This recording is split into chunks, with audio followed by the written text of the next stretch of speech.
Hi students, welcome to PhD Jobs and Admission. This is Gauri. So in this video मैं आप सभी को MPET 2023 examination में जो रिसर्च मेथोडोलॉजी का सिलेबस है वो मैं आप सभी को सिखाने जा रही हूँ. सो ये मेरा आज का 4th लेक्चर है एंड इन दिस सेशन मैं आप सभी को रिसर्च प्रॉब्लम सिखाने वाली हूँ. सो रिसर्च प्रॉब्लम में जितने भी सारे MCQs आते हैं इन द एंट्रेंस एग्जामिनेशन, वो सारे MCQs हम लोग इसी सेशन में देखेंगे एंड आप सभी के जो डाउट्स है रिगार्डिंग रिसर्च प्रॉब्लम वो भी क्लियर हो जाएगी एंड आप सभी को एक आइडिया मिल जाएगी कि एग्जैक्टली किस प्रकार के MCQs आपको एंट्रेंस एग्जाम्स में पूछे जाते हैं. सो स्टूडेंट्स, इस सेशन को स्टार्ट करने से पहले I want to tell you that कि जैसे कि MPET एग्जामिनेशन में the section 1 is for research methodology, right. And अगर आपको MPET एग्जामिनेशन को क्वालिफाई करना है देन ऑब्वियसली आप सभी को रिसर्च मेथोडोलॉजी सेक्शन में काफ़ी अच्छे मार्क्स हासिल करने की बहुत ज़रूरत है and that's Y global online team आप सभी को रिसर्च मेथोडोलॉजी के ऊपर कंप्लीट कोर्स प्रोवाइड करती है. सो इन दिस कोर्स आप सभी को फुल सिलेबस वीडियो लेक्चर्स मिलते हैं जिसमें थियरीज एंड MCQs दोनों के ऊपर भी वीडियो लेक्चर्स है. आपको इसमें full syllabus notes and mock test मिलते हैं. आपको इसमें 1500 से भी ज़्यादा MCQs रिवीजन PDF मिलता है एंड एज वेल ये जो सारा स्टडी मटेरियल है ये आपको हिंदी एंड इंग्लिश ये दोनों ही लैंग्वेजेस में मिलता है. So students, in this course आप सभी को 10 मॉक टेस्ट देने की आवश्यकता है एंड वो आपको मिलते हैं and each mock test contains 40 MCQs and that's why overall आपके इसी में से ही 400 MCQs कवर हो जाते हैं. इस पर्टिकुलर रिवीजन PDF में इतने सारे MCQs है एंड इसमें से गारंटीड 80% MCQs आपको पूछे जाते हैं out of 100% MCQs in your entrance examination research methodology section. और यहाँ पे जो ये सारा सिलेबाई है जो मैंने आप सभी के साथ यहाँ पे डिस्कस किया है, ये सारा सिलेबाई इस पर्टिकुलर कोर्स में हम सभी ने इन्वॉल्व किया है and that's why this course is really helpful to all of you, ताकि आप सभी लोग MPET एग्जामिनेशन को क्वालिफाई कर सको. So if you buy this course then global online team आप सभी को 100% पासिंग गारंटी तो देती ही है कि आप सभी लोग 100% MPET एग्जामिनेशन को क्वालिफाई करोगे ही. सो जब भी आप कोर्स को परचेस करते हो देन ग्लोबल ऑनलाइन टीम आप सभी को each and every step guide करती है, आप सभी को गाइडेंस प्रोवाइड करती है एंड विद दिस गाइडेंस आप सभी लोगों को MPET एग्जामिनेशन को क्रैक करने के लिए बहुत ज़्यादा इंस्पिरेशन मिलता है.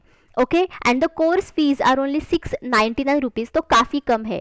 And if you want to buy the course then आप सभी लोग इधर ग्लोबल ऑनलाइन ऐप डाउनलोड कर लीजिए, जिसके लिए मैंने लिंक इस वीडियो के डिस्क्रिप्शन बॉक्स में आप सभी के साथ शेयर की है, या फिर आप इनमें से किसी भी नंबर्स पर जाकर व्हाट्सएप थ्रू मुझे कॉन्टैक्ट कर सकते हो. So students, let us start with our today's session. So the first question is, a research problem is feasible only when. So research problem कब फिजिबल होता है? फिजिबल यानी कि यू कैन से कि आप सभी लोग रिसर्च प्रॉब्लम को इजीली सॉल्व कर सकते हो और the research problem is really very easy so that you can solve it.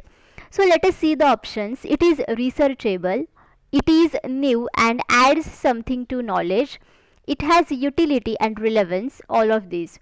So students, research problem feasible होता है जब वो रिसर्चेबल होता है, यानी कि रिसर्च प्रॉब्लम ऐसा होना चाहिए जिसको आपको रिसर्च करता आना चाहिए, मतलब it should be researchable.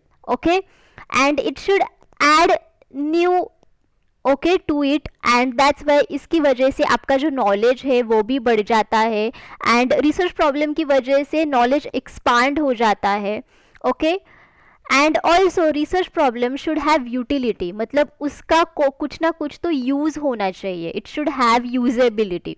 And relevance यानी कि जिस टॉपिक के ऊपर आप रिसर्च करना चाहते हो उस पर्टिकुलर टॉपिक एरिया से उसका रिलेवेंस होना चाहिए. एंड एज वेल सोसाइटी में जितने भी सारे प्रॉब्लम्स है एंड उसमें से अगर एक प्रॉब्लम को आपने उठा लिया and you are doing a research on that problem then yes, research problem should have relevance to the problems in the society. And that's why all of these three are the criterias or situations, and because of these situations and based on these situations research problem ये feasible होता है. Okay, and that's why the correct answer is 4, that is all of these. Okay, formulation of a research problem depends upon. So देखो, research problem को जब भी हम सभी लोग फॉर्मुलेट करते हैं, देन उसकी जो प्रोसीजर होती है वो किस किस चीज़ों के ऊपर डिपेंड करती है. So what is the objective behind the researchers choice, यानी कि रिसर्चर का ऑब्जेक्टिव क्या है. ओके, मतलब बेसिकली यहाँ पे पूछा है और बताया है कि एग्जैक्टली रिसर्चर का ऑब्जेक्टिव क्या है behind the research problem. Okay, what are the specific questions, यानी कि स्पेसिफिक क्वेश्चंस क्या है. मतलब specific questions I mean to say कि exactly what is the relationship between the variables. Okay, and researcher should know that.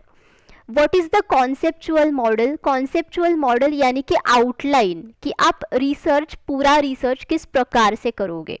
What negative factors to research upon. Okay, मतलब negative factors क्या है and किस negative factors के ऊपर आप research कर रहे हो. Okay, reasons for unlimiting the study.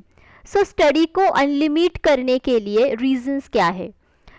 Construction of hypothesis. Hypothesis is nothing but the prediction of the answers of your problem, right? So hypothesis को formulate करना और किस प्रकार का hypothesis आपने construct किया है उसके ऊपर. So students, the correct answer for this question is 3, that is A, B, C and F. So देखो, researcher का objective क्या है, इसके ऊपर भी बहुत डिपेंड करता है कि आप रिसर्च प्रॉब्लम कैसे फॉर्मुलेट करोगे. बिकॉज जब भी आप रिसर्च प्रॉब्लम को पढ़ोगे, then after reading the research problem आप सभी को समझ में आना चाहिए कि एग्जैक्टली इस रिसर्च प्रॉब्लम को बनाने से पहले रिसर्चर का एम क्या है, ऑब्जेक्टिव क्या है. Okay, what are the specific questions. जैसे कि मैंने आप सभी को पहले भी बताया था, स्पेसिफिक क्वेश्चंस नथिंग बट कि रिसर्चर शुड नो कि exactly what are the relationships between the variables. Okay, and if researcher knows about the relationship between the variables, then वो सारे रिलेशंस को रिसर्च प्रॉब्लम में फॉर्मुलेट कर सकता है. So that particular research problem will be a specific question. Okay, as well what is the conceptual model, यानी कि research problem का और पूरे रिसर्च प्रोसेस का आउटलाइन क्या है, किस प्रकार से आप रिसर्च करोगे, क्या क्या फैक्टर्स उसमें होंगे, वो सारी चीज़ें. So this is nothing but the model, and इसके ऊपर भी आप रिसर्च प्रॉब्लम कैसे फॉर्मुलेट करोगे ये डिपेंड करता है. Okay, and construction of hypothesis, यानी कि आपने हाइपोथेसिस किस प्रकार का बनाया है. ओके, बिकॉज काफ़ी सारे हाइपोथेसिस होते हैं, जैसे कि नल हाइपोथेसिस है, डायरेक्टिव हाइपोथेसिस है, एंड ये सारी चीज़ें हम लोग आगे के वीडियोस में देखने वाले हैं. So don't worry.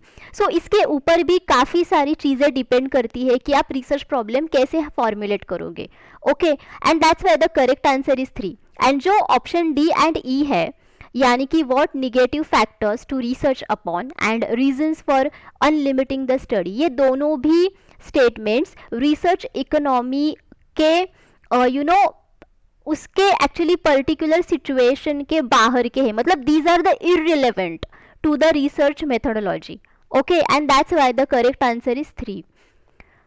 Next is research process begins with. देखो, पूरा रिसर्च प्रोसेस कहाँ से शुरुआत किया जाता है और उसकी जो शुरुआत है वो कहाँ से की जाती है. So identification of research problem, research design, collection of data, report writing. So ये तो हमने पिछले ही वीडियो में देखा था जब भी हम रिसर्च प्रोसेस के बारे में देख रहे थे. सो किसी भी रिसर्च प्रोसेस हो, आई मीन टू से कि किसी भी रिसर्च का टाइप हो, उसमें रिसर्च प्रोसेस तो होता ही है. सो किसी भी रिसर्च टाइप में the first thing is that you are going to identify the research problem, यानी कि research process begins with identification of research problem, because आपको सबसे पहले research problem को identify करना बहुत ज़रूरी है, and this is your initial step. Okay, because if you don't know the research problem, then आप आगे का research नहीं कर पाओगे. एंड बाद में रिसर्च डिज़ाइन आता है, देन डेटा आप कैसे कलेक्ट करते हो, किस मेथड से करते हो, वो आता है. And your final stage of the research process is report writing. ये तो फाइनल में आएगा. Okay, and that's why the correct answer is 1. Which of the following problems require research. देखो यहाँ पे आपको काफ़ी सारे स्टेटमेंट्स और प्रॉब्लम्स दिए हैं। सो इनमें से कौन से प्रॉब्लम्स ऐसे हैं जिनको रिसर्च की रिक्वायरमेंट है। Why brand Z is more popular than brand Y। So brand Z ये ब्रांड Y से ज़्यादा पॉपुलर क्यों है। Why people of Assam preferred tea than coffee.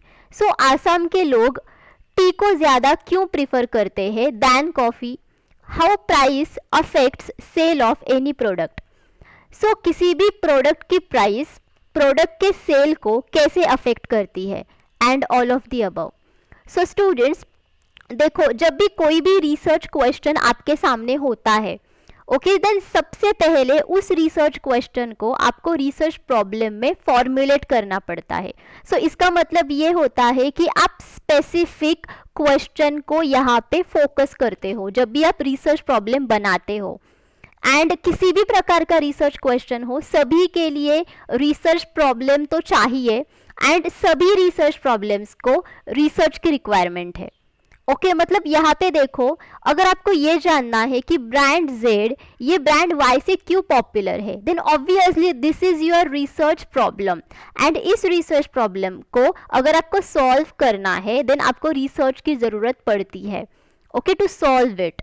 And वैसे भी subsequent 2 and 3rd research problem से। सो यानी कि इन सारे रिसर्च प्रॉब्लम्स को रिसर्च की रिक्वायरमेंट है, and that's why the correct answer is 4। If the researcher is not familiar with research problem, then which study is conducted to acquire knowledge of the subject? Okay so अगर researcher research problem के साथ इतना familiar नहीं है, और अगर वो familiar ही नहीं है, ओके देन इनमें से कौन सा स्टडी आप करोगे ताकि आपको सब्जेक्ट के बारे में नॉलेज मिल सके। सो pre testing, pilot study, detailed study, analytical study. देखो रिसर्चर यहाँ पे रिसर्च प्रॉब्लम के साथ फैमिलियर नहीं है, okay so in this case हम सभी लोग पायलट स्टडी को करेंगे, बिकॉज पायलट स्टडी ये बहुत ही शॉर्ट टाइम स्टडी होता है, एंड एज वेल ये बहुत ही कम लोगों के ऊपर किया जाता है। सो जब भी हम सभी लोग पायलट स्टडी को करते हैं then because of pilot study हम सभी को एक यू कैन से कि फैमिलियरिटी मिलती है कि exactly what is the research problem, हमें बेसिक इन्फॉर्मेशन मिलती है, एंड सब्सिक्वेंटली हमें ये भी समझ में आता है कि आगे के रिसर्च प्रोसेस की क्या फिजिबिलिटी है, वेदर इट इज़ फिजिबल और नॉट, ये भी हमें समझ में आता है। Okay and what is pre testing. Pre testing यानी कि previous testing. Okay so for example अगर आप कोई भी टेस्ट करना चाहते हो देन उसके पहले काफ़ी सारे एलिमेंटरी टेस्ट किए जाते हैं, और यू कैन से कि प्रिलिमिनरी टेस्ट किए जाते हैं। So these are nothing but the pre testing. So there is a difference between pre testing and pilot study. Okay pilot study ये किया जाता है ताकि हम रिसर्च प्रॉब्लम को फैमिलियर कर सके, बट प्री टेस्टिंग ये actually pre testing is the one of the step of the testing. Okay all of you getting. And detail study तो नाम से ही समझ में आएगा कि डिटेल स्टडी यानी कि ये स्टडी डिटेल में किया जाता है, पूरा स्टडी। एनालिटिकल स्टडी में जो डेटा पहले से ही हमारे पास है उस डेटा को हम एनालाइज करते हैं। Okay and that's why here the correct answer is second. Formulation of research problem is the. देखो रिसर्च प्रॉब्लम को फॉर्मुलेट करना ये क्या है, whether it is first stage in research process, last stage in research process, middle stage in research process, final stage in research process. So the correct answer is 1. This is the easiest question students कि research problem को formulate करना ये किसी भी research process की पहले stage होती है। Okay? The main condition which must be followed by research is dash. सो इनमें से कौन से कंडीशंस ऐसे हैं या फिर मेन कंडीशन इनमें से कौन सी ऐसी है जो रिसर्च के बाद फॉलो की जानी चाहिए। ओके ऑनेस्ट एक्सप्लोरेशन यानी कि आपको सारे के सारे चीज़ें अगर आपको एक्सप्लोर करनी है then all the exploration should be done honestly. Knowledge of facts and principles. So जितने भी सारे फैक्ट्स है, जितने भी सारे प्रिंसिपल्स है, उनके बारे में नॉलेज होना चाहिए. स्टैंडर्डाइज्ड फाइंडिंग्स एंड कंक्लूजन्स, यानी कि जो फाइंडिंग्स हमें मिले हैं, जो कंक्लूजन्स हमें मिले हैं, वो सब चीज़ें स्टैंडर्डाइज्ड होनी चाहिए. And all of the above. So the correct answer is 4. देखो, the main condition which must be followed by research is. So ये सारे के सारे कंडीशंस हमें फॉलो करने चाहिए आफ्टर डूइंग द रिसर्च. मतलब जो चीज़ें हमें मिली है, आई मीन टू से कि जो रिजल्ट्स हमें मिले हैं, वो सारे रिजल्ट्स अगर हमें एक्सप्लोर करने हैं, then we should explore them honestly. जो नॉलेज है रिगार्डिंग फैक्ट्स एंड प्रिंसिपल्स, वो तो होना ही चाहिए, we should have it. And as well research के जो फाइंडिंग्स है, जो कंक्लूजन्स है, वो सब स्टैंडर्डाइज्ड होने चाहिए. Okay, and that's why the correct answer is 4. Dash is a way to systematically solve the research problem. So इनमें से कौन सा तरीका है जिसकी वजह से हम systematically research problem को solve कर सकते हैं. So whether it is technique, whether it is operations, research methodology, research process. So the correct answer is a 3, that is research methodology. Because research methodology is a subject, or you can say this is a discipline, and research methodology में research process ये आता है. So research process is one of the technique जो research methodology subject में आती है. Okay, and that's why research methodology is a way or is a path. Okay, ताकि हम सभी लोग रिसर्च प्रॉब्लम को सिस्टमैटिकली सॉल्व कर सके. All of you getting students? Because कई सारे स्टूडेंट्स इन दो ऑप्शंस में काफ़ी कंफ्यूज हो जाते हैं. सो research methodology is a way, okay, not research process. Because research process ये एक प्रोसेस है, this is a technique, this is not a way, but research methodology is a way. Okay, that's why the correct answer is 3. Converting a question into a researchable problem is called. जब भी हम research question को researchable problem में convert करते हैं, then उस procedure को क्या कहा जाता है? Whether it is solution, examination, problem formulation, problem solving. देखो ये भी बहुत इजी क्वेश्चन है. सो the correct answer over here is 4, that is problem solving. देखो रिसर्च क्वेश्चन हमारे पास है एंड हम सभी लोग रिसर्च क्वेश्चन से रिसर्चेबल प्रॉब्लम को फॉर्मुलेट करना चाहते हैं. सो बेसिकली आपकी जो स्टेप है यहाँ पे, आपकी स्टेप एक्चुअली रिसर्च प्रॉब्लम को सॉल्व करने के डायरेक्शन में जा रही है, और स्पेसिफिकली रिसर्च क्वेश्चन को सॉल्व करने के डायरेक्शन में जा रही है.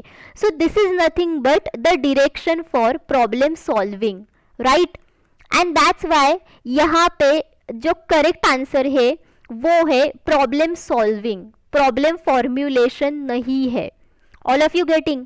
सो जब भी आप रिसर्च क्वेश्चन को रिसर्चेबल प्रॉब्लम में कन्वर्ट करते हो, then the procedure is problem solving, not problem formulation. देखो प्रॉब्लम फॉर्म्यूलेशन यानी कि you are basically formulating a research problem. So problem formulation में सबसे पहले आप रिसर्च क्वेश्चन को आइडेंटिफाई करते हो, ओके? एंड जब भी आप रिसर्च क्वेश्चन को रिसर्चेबल प्रॉब्लम में कन्वर्ट करते हो, then that is the process of problem solving. Okay, that's why the correct answer is 4. A statement of the quantitative research question should. So अगर आपको quantitative research करना है, then उसका जो रिसर्च का क्वेश्चन होता है, ओके, वो क्वेश्चन कैसा होना चाहिए? So here are options. Extend the statement of purpose by specifying exactly the questions the researcher will address. Okay, help the research in selecting appropriate participants, research methods, measures and materials. Specify the variables of interest. So देखो, इस video को जब भी हमने start किया था, हमने जब पहले 2 क्वेश्चंस देखे थे, उसमें जो हमने देखा था कि एग्जैक्टली जब भी हम सभी लोग रिसर्च प्रॉब्लम को फॉर्मुलेट करते हैं, देन वो फॉर्मुलेटिंग जो प्रोसेस है वो किसके आधार पर होती है। सो एग्जैक्टली आपको यहाँ पे भी वही पूछा है, बट यहाँ पे आपको सब्सिक्वेंटली क्वांटिटेटिव रिसर्च के बारे में स्पेसिफिकली पूछा है। Okay, so extend the statement of purpose by specifying exactly the questions the researcher will address. So ये जो रिसर्च क्वेश्चन होता है, ओके, इसके पास एक स्पेसिफिक पर्पस होना चाहिए। ओके, कि what is exactly the purpose of the research, कि हम लोग ये रिसर्च क्यों करना चाहते हैं, what is the purpose of it, and यहाँ इस पर्टिकुलर रिसर्च में रिसर्चर क्या एड्रेस करना चाहता है। सो ये चीज़ हमें रिसर्च प्रॉब्लम को और रिसर्च क्वेश्चन को देखने के बाद समझ में आनी चाहिए। ओके, एंड एज वेल ये क्वांटिटेटिव रिसर्च क्वेश्चन रिसर्चर को हेल्प भी की जानी चाहिए। ओके, ताकि रिसर्चर अप्रोप्रिएट पार्टिसिपेंट्स को सिलेक्ट कर सके, वो अप्रोप्रिएट मेथड्स को सिलेक्ट कर सके, वो मेजर्स को सिलेक्ट कर सके, एंड एज वेल मटेरियल्स को भी सिलेक्ट कर सके, and as well it should specify the variables of interest. Because अगर आपको वेरिएबल्स के बारे में पता नहीं है, then how you can follow your research, right? And that's why the correct answer is 4, because quantitative research question should have all of these abilities. Okay, so students, I hope all of you understood जितना भी हमने देखा in this video, and that's why thank you for watching this session. and कल के session में हम सभी लोग variables and types of variables इसके ऊपर देखेंगे, so don't miss this session. Okay, so still if you have any doubts regarding this topic, आप सभी लोग मुझे कमेंट करके पूछ सकते हो। okay?